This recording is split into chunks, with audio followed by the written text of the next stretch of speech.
Like share और subscribe करना मत भूलिएगा हमारे इस चैनल Animakids को. One day there was a tortoise. He was thinking, I walked slowly, I talked slowly, and I even chewed sweet grass slowly. One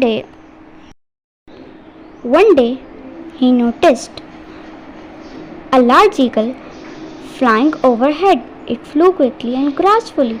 Flying looked so easy. He decided that he would learn how to fly too. He said, "Oh, handsome eagle, you fly so well. Please teach me how to fly." "What? Teach you how to fly? But you have no wings or feathers." Again, "Please, Mr. Eagle, I'm sure that I can." He picked up the tortoise, flew high in the sky. The tortoise flapped his legs as hard as he could, but he fell like a stone towards the ground. Luckily, he fell into a bush. He was pushed and badly shaken, but he was not seriously hurt, and he never again tried to fly.